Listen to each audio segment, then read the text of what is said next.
Ever notice how a simple report takes 5 days to finish if it's due on Friday, but if your boss needs it by lunch, you somehow finish it in 2 hours? That elasticity is known as Parkinson's Law. Coined by historian C. Northcote Parkinson, the rule states that work naturally expands to fill the time available for its completion. This principle directly challenges historical office cultures that measured productivity by physical presence. The old busyness trap assumed that sitting at a desk for 12 straight hours meant more work was getting done, when in reality, the tasks were just stretching to fill the long shift. You might not control every deadline your company sets, but you can reclaim your day by building a time box to cut out procrastination. Grab your to-do list and a timer. Recognizing that time is elastic is the mandatory first step. It is the necessary shift in perspective that allows you to stop letting the clock dictate the size of your tasks, creating the mental space needed to apply a more rigid system. Look at your current list. Find that one vague, open-ended task you've been avoiding or over-polishing. Formatting a slide deck or drafting a routine update are classic examples. This schematic maps an ancient Indian fable about 3 fish facing a drought, illustrating 3 ways we handle deadlines. One delays action entirely, one waits until the last possible second, and the third takes an immediate preemptive route to safer waters. The wise fish in the story survives by setting an immediate internal deadline. It acts on its own schedule, well before the external deadline turns into a crisis.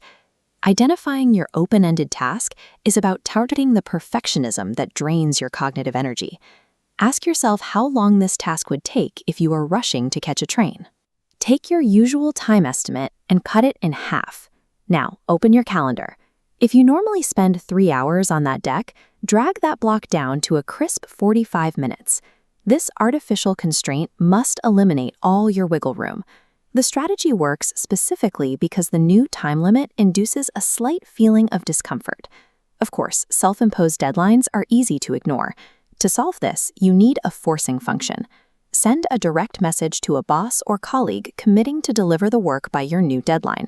Tell them, "I'll have the draft over to you by 2 p.m. By attaching an external expectation to the output, you create a state of mini-urgency. It forces your brain to prioritize completion over endless polishing. A time box on its own is merely a suggestion. Engineering that external accountability guarantees the task gets done. Even the best personal schedule can be derailed by unstructured team meetings or informal catch-ups that lack a clear agenda. You can manage upwards with one specific phrase.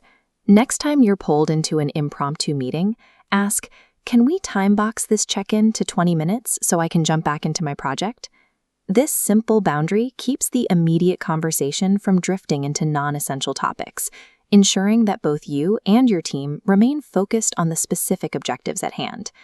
Effectively managing upwards protects your natural energy cycles. It prevents disorganized schedules from inflating your workday. You've moved from a stressful, open-ended routine where effort spreads thinly across the day into a rigid container where work no longer expands indefinitely. You are now back in control of your time, equipped with the exact tool needed to confidently leave the office on schedule. Pick one task today, apply a strict time box, send a commitment message, and prove the protocol works. Of course, executing a tight schedule is difficult when the surrounding office environment is loud and heavily distracting. Click the video on your screen to learn the deep work and noise protocol and secure your environmental focus for tomorrow.